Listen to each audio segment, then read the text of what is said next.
Hello friends, मेरे digital classes में आप लोग का बहुत फिर से नए सेशन में स्वागत करता हूं। तो छत्तीसगढ़ के पंचायती राज के बारे में हम पढ़ रहे थे, जिसका ये आपका सेकेंड पार्ट है। पहला पार्ट अपलोड कर चुका था, लगभग 15 क्वेश्चन हम पिछले क्लासेस में कवर किए थे। तो ये आपका जो पंचायती राज है छत्तीसगढ़ के, आपके छत्तीसगढ़ के जीएस में बहुत काम है। छत्तीसगढ़ के कोई भी एग्जाम को प्रिपरेशन कर रहे हैं, चाहे आप पीएससी मेंस में दिला रहे होंगे, चाहे आप शिक्षक कर्मी, मतलब छत्तीसगढ़ में कोई भी एग्जाम हो, छात्रावास पटवारी वगैरह के लिए लगभग सभी एग्जाम को, चाहे व्यापम को पीएससी, तो सभी एग्जाम को आपको कवर कराएगा। चलिए सेशन को बढ़ाते आगे। लगभग तो 15 क्वेश्चन हम पिछले क्लासेस कवर किए, तो आज यहाँ से हम आगे बढ़ेंगे। तो पिछले क्लासेस को भी साथ ही साथ पढ़ते चलिए, ताकि आपको स्टार्टिंग से देखेंगे तो आपको यहाँ से बहुत से मतलब सीख के जाएंगे। तो हमारा 16 क्वेश्चन है, वार्षिक कार्य योजना। हितग्राहियों का चयन वार्षिक बजट और प्रशासकीय जो प्रतिवेदन पर ग्राम सभा या आपका कब संकल्प पारित करती है। तो यदि ग्राम सभा की बैठक में सरपंच उपस्थित होते हैं तभी इसको पारित किया जाता है, या यदि ग्राम सभा की बैठक में उप सरपंच उपस्थित होता है तब इसको पारित किया जाता है, या फिर यदि ग्राम सभा की बैठक में विहित अधिकारी उपस्थित होता है तब, या फिर यदि ग्राम सभा की बैठक में गढ़पूर्ति होती है तब। ये तो आप इसका जो करेक्ट आंसर हो जाएगा डी ऑप्शन करेक्ट आंसर हो जाएगा। या फिर व्यापम में क्वेश्चन पूछा गया है, क्वेश्चन है तो उसको याद रखिएगा। वार्षिक कार्य योजना मतलब साल में जो कार्य के बारे में यहाँ पे योजना, हितग्राहियों का इसमें चयन, वार्षिक बजट और प्रशासकीय जो प्रतिवेदन पर ग्राम सभा कब संकल्प इसमें पारित करती है। तो ग्राम सभा की जो बैठक में जो सभी जने के गढ़पूर्ति होते हैं तब इसके हिसाब से इसको पारित किया जाता है। तो इसका डी ऑप्शन याद रखिए, एग्जाम में क्वेश्चन पूछा गया है। अगला क्वेश्चन देखते हैं कि जनपद पंचायत में किस समिति के होते हैं। तो जनपद पंचायत किस समिति के हिस्सा होता है। तो सामान्य प्रशासन समिति के, कृषि समिति, शिक्षा समिति के सदस्य निर्वाचित नहीं किए जाते हैं, या सहकारिता समिति। तो इसका करेक्ट आंसर हो जाएगा। तो जनपद पंचायत किस समिति के अंतर्गत आते हैं। तो सहकारिता समिति के अंतर्गत आता है। तो इसको याद रखिए, इसका डी ऑप्शन करेक्ट आंसर हो। अगला क्वेश्चन देखते हैं, पंचायती राज का प्रधान लक्ष्य क्या है, या इसका उद्देश्य क्या है लाने का। तो इसका जो करेक्ट आंसर हो जाएगा सी ऑप्शन करेक्ट आंसर हो जाएगा। तो पंचायती राज का जो प्रधान लक्ष्य या इसका उद्देश्य समझें तो ग्रामवासियों में शक्ति का विकेंद्रीकरण करना है। जो ग्रामवासियों के लिए इनका मतलब सेवा भाव करना है, उनके प्रति इसको लोगों को जागरूक करना है। तो इसका सी ऑप्शन करेक्ट आंसर हो जाएगा। अगला क्वेश्चन देखते हैं, पंचायती राज संस्थाओं को 1988 में संवैधानिक स्तर प्रदान करने की, याद रखिएगा 1988 में संवैधानिक स्तर प्रदान कराने की सिफारिश किस समिति के द्वारा की गई थी। तो आपके बलवंत राय मेहता समिति के द्वारा, आयंगर समिति, थुंगन समिति, या आपके सिंहा समिति। तो इसका जो करेक्ट आंसर हो जाएगा बी ऑप्शन करेक्ट आंसर हो जाएगा। तो ये आपका थुंगन समिति, याद रखिए थुंगन समिति के द्वारा इनको,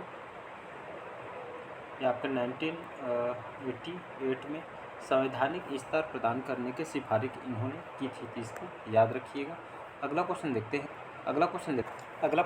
हैं, पेशा अधिनियम किस वर्ष इसको लागू किया गया था। तो 1996 में, 1997 में, 1995 में, 1998 में। इसका जो करेक्ट आंसर हो जाएगा ए ऑप्शन करेक्ट आंसर हो जाएगा। 1996 में इस पेशा को, इस अधिनियम को लागू किया गया था। इसका फुल फॉर्म होता है आपका, कई बार एग्जाम में इसका फुल फॉर्म भी पूछा गया है। तो आपका the provisions of the panchayat इसका फुल फॉर्म होता है, और इसको एक्ट आपके 1996 में इस एक्ट के तहत इसको लाया गया था। और ये खास करके अनुसूचित क्षेत्रों का विस्तार करने के लिए इस अधिनियम को मतलब लाया गया था, पंचायतों को प्रावधान के लिए। तो इसको याद रखिएगा, तो इसका डेट को याद रखिएगा, 1996 में इसको लाया गया था पंचायतों को। अगला क्वेश्चन देखते हैं, भारत में पंचायती राज प्रतिनिधित्व कौन करता है। तो शक्तियों का विकेंद्रीकरण की, लोगों की हिस्सेदारी, सामुदायिक विकास, या भी है ये सभी। इसका जो करेक्ट आंसर हो जाएगा ये सभी करेक्ट आंसर हो जाए। तो पंचायत भारत में जो पंचायती राज जो प्रतिनिधित्व को आपका शक्तियों के इसमें विकेंद्रीकरण, लोगों की हिस्सेदारी और सामुदायिक विकास, इसका प्रतिनिधित्व करता है भारत में पंचायती राज में। तो इसको याद। अगला क्वेश्चन देखते हैं, छत्तीसगढ़ में ई पंचायत प्रोजेक्ट का उद्घाटन कब हुआ था। तो इसका जो उद्घाटन आपके 26 जनवरी 2005 में किया गया था, याद रखिएगा 26 जनवरी 2005 में। तो इसका ए ऑप्शन करेक्ट आंसर हो जाएगा। अगला क्वेश्चन देखते हैं, संविधान के कौन से भाग में पंचायती राज व्यवस्था का यहाँ पे प्रावधान किया गया है? तो ए बी सी डी इसका करेक्ट आंसर हो जाएगा आपका, ये आपका ए ऑप्शन करेक्ट आंसर हो जाएगा। तो संविधान के इस भाग में याद रखिए पंचायती राज व्यवस्था का यहाँ पे लागू किए गए थे। इसको कब लाया गया था? तो 1993 में इसको सबसे पहले लागू किया गया था। अब भारत में सबसे पहला कहाँ लागू किया गया था? तो आपके राजस्थान के नागौर जिले में स्टार्ट किया गया था। तो इसको याद रखिएगा। अगला क्वेश्चन देखते हैं, छत्तीसगढ़ पंचायती राज अधिनियम 1993 के तहत धारा जनपद पंचायत और जिला पंचायत को अपने निर्वाचित सदस्यों में से कुछ स्थायी समितियों को गठन करने की शक्तियों को आपके परिभाषित करती है। तो ये आपके परिभाषित करती है आपका 47, याद रखिए। तो ये आपके शक्तियों को परिभाषित करती है आपके 47। तो ये आपके पंचायती राज जो छत्तीसगढ़ में जो पंचायती राज जो अधिनियम है 1993 के तहत धारा आपके 47 जो जनपद पंचायत और जिला पंचायत को अपने निर्वाचित सदस्यों से कुछ स्थायी समितियों को गठन करने की आपके शक्तियों को परिभाषित कर दी। तो यह वाला याद रखिएगा, आपको 47 ये आपका निर्वाचित करती है। अगला क्वेश्चन देखते हैं, पंचायतों और अन्य स्थानीय प्राधिकारों के बीच विवादों को निपटाने के लिए छत्तीसगढ़ पंचायती राज और पंचायत और अन्य स्थानीय जो प्राधिकरणों के बीच संबंधों को जो विनियमन 1994 के तहत प्रावधान किया गया है आपके धारा 90 के तहत, इसको याद रखिएगा। अगला क्वेश्चन देखते हैं, ग्राम सभा की शक्तियों और कर्तव्यों का विनिश्चय कौन करता है? तो जिला पंचायत करता है, राज्य विधानमंडल करता है, जनपद पंचायत करता है या आपका जिला प्रशासन करता है? इसका जो करेक्ट आंसर हो जाएगा बी ऑप्शन करेक्ट आंसर हो जाएगा। तो याद रखिए, ग्राम सभा की शक्तियों और उनके कर्तव्यों का जो विनिश्चय आपको कौन करता है? तो राज्य के विधानमंडल करता है। तो इसका बी ऑप्शन हो जाएगा। तो ये आपके CGPSC 2011 के प्री में क्वेश्चन पूछा गया। अगला क्वेश्चन देखते हैं, ग्राम सभा की बैठकों के संबंध में निम्नलिखित कौन सा यहाँ पे डेट सही नहीं है?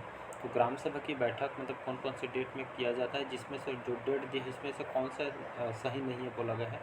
तो 23 जनवरी, 14 अप्रैल, 20 जुलाई, 2 अक्टूबर। इसका जो करेक्ट आंसर हो जाएगा आपका सी ऑप्शन करेक्ट आंसर हो जाएगा।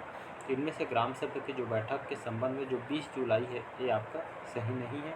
बाकी 23 जनवरी, 14 अप्रैल, 2 अक्टूबर ये इसके बारे में पढ़ चुके हैं। तो ये आपका सी ऑप्शन यहाँ पे नहीं है डेट। तो इसको याद रखिए, बहुत बार क्वेश्चन पूछा। अगला क्वेश्चन देखते हैं, ग्राम सभा की आपात बैठक की सूचना कितने दिन पूर्व देना अनिवार्य होता है? 7 दिवस के भीतर, 15 दिवस के भीतर, 3 दिवस के भीतर या तत्काल?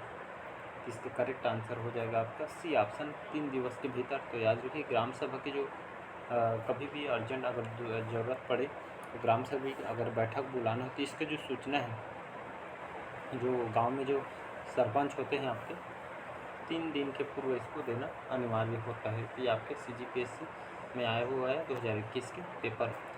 अगला क्वेश्चन देखते हैं, छत्तीसगढ़ पंचायती राज अधिनियम 1993 के तहत कौन सार्वजनिक अधिसूचना द्वारा इस अधिनियम के प्रावधानार्थ गांव और गांव के समूह को गांव के रूप में आपको निर्दिष्ट करेगा? तो मुख्यमंत्री, स्पीकर, राज्य के राज्यपाल या आपके सरपंच के द्वारा। तो ये आपका राज्य के जो राज्यपाल होते हैं, स्टेट के जो गवर्नर होते हैं। तो छत्तीसगढ़ पंचायती राज अधिनियम 1993 के तहत जो सार्वजनिक अधिसूचना और इस अधिनियम में जो प्रावधानार्थ गांव और गांव के समूह को गांव के रूप में निर्दिष्ट करेगा। तो ये आपको कौन करेगा? तो राज्य के राज्यपाल मतलब स्टेट के जो गवर्नर होते हैं ये आपका करते हैं। अगला क्वेश्चन देखते हैं, बलवंत राय मेहता समिति ने किस प्रकार की पंचायती राज व्यवस्था को अनुशंसा की थी या इन्होंने यहाँ पे सिफारिश की थी? तो द्विस्तरीय, त्रिस्तरीय, ग्रामीण स्तरीय या इनमें से कोई नहीं? इसको करेक्ट आंसर हो जाएगा। तो इन्होंने याद रखिए, बलवंत राय जो मेहता समिति ने ये आपके त्रिस्तरीय पंचायती राज व्यवस्था की अनुशंसा या सिफारिश की थी। तो ये वाला डेट याद रखना है आपको, एग्जाम में क्वेश्चन पूछा जा चुका है। अगला क्वेश्चन देखते हैं यहाँ पे, भारत में त्रिस्तरीय पंचायती राज व्यवस्था की सिफारिश किसकी थी? मैं जस्ट बताया हूँ, घुमा के क्वेश्चन भी आपसे पूछा जा सकता है। तो भारत में त्रिस्तरीय पंचायती राज व्यवस्था की सिफारिश किसके द्वारा की गई थी? तो अशोक मेहता समिति के द्वारा, बलवंत राय मेहता समिति के द्वारा या JP राय समिति के द्वारा या आपके एम.एन. सिंघवी समिति के द्वारा। इसका जो करेक्ट आंसर हो जाएगा बी ऑप्शन। तो बलवंत राय मेहता समिति 1993 में उन्होंने भारत में त्रिस्तरीय पंचायती राज व्यवस्था की सिफारिश की गई थी, तो इसको याद रखिएगा। अगला क्वेश्चन देखते हैं, उस अधिनियम का नाम बताएं जो छत्तीसगढ़ की ग्राम सभा को विशेष अधिकार यहाँ पे प्रदान करता है। तो ये आपका छत्तीसगढ़ की पीआर अधिनियम 1993 करेक्ट आंसर हो जाएगा। ये आपके CSB/CL में 2021 के पेपर में आया हुआ क्वेश्चन। अगला क्वेश्चन देखते हैं, ग्राम सभा के सदस्यों की कुल संख्या के यहाँ पे उपस्थिति ग्राम सभा की बैठक आयोजित करने के लिए मंच का गठन करती है 1/4, 1 का 5वां हिस्सा, आधी या 1 का 10वां हिस्सा। तो इसका डी ऑप्शन करेक्ट आंसर हो जाएगा, 1 का 10वां हिस्सा। तो इसको याद रखिएगा। तो ग्राम सभा के सदस्यों के कुल संख्या के एक का 10वां हिस्सा उपस्थिति जरूरी होता है। तो ग्राम सभा की बैठक आयोजन करने के लिए मंच के जो गठन आपके 1 का 10वां हिस्सा उपस्थित होना अनिवार्य होता है।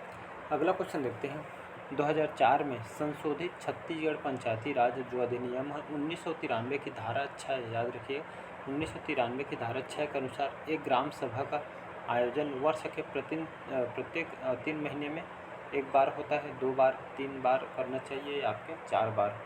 इसका डी ऑप्शन हो जाएगा। तो लगभग इसको आपको 4 बार करना चाहिए।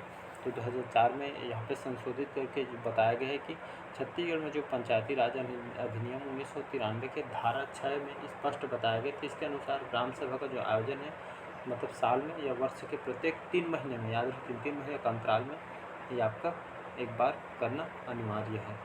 इसका डी ऑप्शन करेक्ट आंसर हो जाए। अगला क्वेश्चन देखते हैं, भारतीय संविधान का अनुच्छेद 243 1 का प्रावधान करता है। तो ये आपके क्या प्रावधान करता है? तो पंचायतों खातों की लेखा परीक्षा, पंचायतों की अवधि, पंचायतों की संरचना या राज्य वित्त आयोग का गठन करना। इसका करेक्ट आंसर हो जाएगा डी ऑप्शन।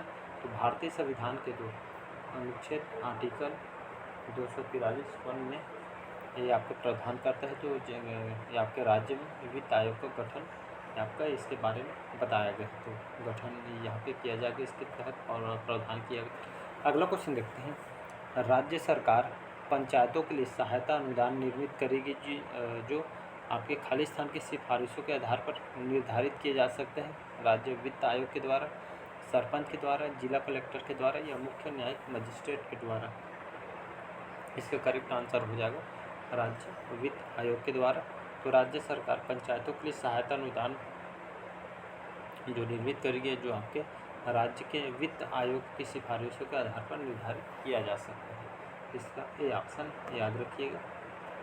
नेक्स्ट क्वेश्चन देखते हैं, राज्य सरकार पंचायतों को की सिफारिशों के आधार पर तय किए जाने वाला सहायता अनुदान प्रदान करेगी, राज्य के वित्त आयोग के द्वारा, सरपंच के द्वारा, जिला में जो कलेक्टर होते हैं उनके द्वारा या आपके मुख्य न्यायिक मजिस्ट्रेट के द्वारा।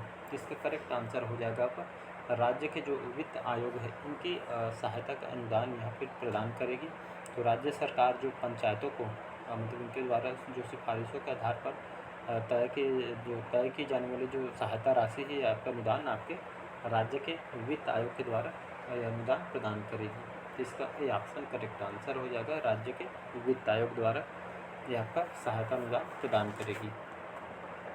अगला क्वेश्चन देखते हैं 39, उप सरपंच बनने के लिए निम्नलिखित योग्यताओं में कौन सा आपका गलत है? तो यहाँ पे उप सरपंच अगर गांव में बनना कोई चाहता है तो यहाँ पे उनकी योग्यता बारे में कौन सा यहाँ पे गलत है करके बताया गया। तो आवेदक संसद या विधानसभा का सदस्य ना हो, और बी है ऐसे आवेदक का पंचायत में भू संपत्ति अवश्य हो, सी है ऐसा आवेदक किसी को ऑपरेटिव समिति का अध्यक्ष उपाध्यक्ष न हो, आवेदक पंच बनने की योग्यता रखता हो। तो यहाँ पे बोला गया है कौन सा यहाँ पे योग्यता के मामले गलत है। तो आपका बी ऑप्शन करेक्ट आंसर हो जाएगा। तो यहाँ पे उप सरपंच बनने के लिए योग्यता में किसको शामिल मतलब ये आपका गलत हो जाएगा।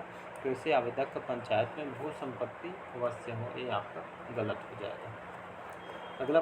अगला क्वेश्चन वेरी इंपॉर्टेंट क्वेश्चन है, किस ग्राम पंचायत में सरपंच के पद की आकस्मिक रिक्ति हो जाने के बाद पंचायत का विशेष सम्मेलन को बुलाता है? तो उप सरपंच के द्वारा, पंचायत के सचिव के द्वारा, मुख्य कार्यपालन जो अधिकारी होता है इनके द्वारा, या आपका इनमें से कोई नहीं। तो इसका जो करेक्ट आंसर हो जाएगा बी ऑप्शन करेक्ट आंसर हो जाए। जो पंचायत के जो सचिव होते हैं इनके द्वारा इस विशेष सम्मेलन इनके द्वारा बुलाया जाता है। तो किसी ग्राम पंचायत में जो हमारे ग्राम पंचायत होते हैं तो सरपंच के पद के जो आकस्मिक जो पद खाली हो जाता है या रिक्त हो जाने के बाद पंचायत के जो विशेष जो सम्मेलन है जो पंचायत के जो सचिव होते हैं इनके द्वारा इसका सम्मेलन किया जाता है। तो आपके CGPSC ACF 2021 के पेपर में क्वेश्चन पूछा गया है, तो इसको याद रखिएगा, इंपॉर्टेंट क्वेश्चन है। तो चलिए आज का सेशन यहीं तक रखते हैं, आगे का सेशन हम कल कराएंगे। तो कमेंट करके ज़रूर बताइए आपका स्कोर कितना बढ़ रहा है, और अच्छा लगे चैनल को लाइक शेयर सब्सक्राइब कीजिएगा। अगर आपको इसका PDF लेना हो तो मैं टेलीग्राम में इसका PDF डाल दूँगा, तो वहाँ से आप इसको रिवाइज भी कर सकते हैं। सारे क्वेश्चन आपके इम्पोर्टेंट है। तो चलिए बस आज के लिए इतना ही। Thank you.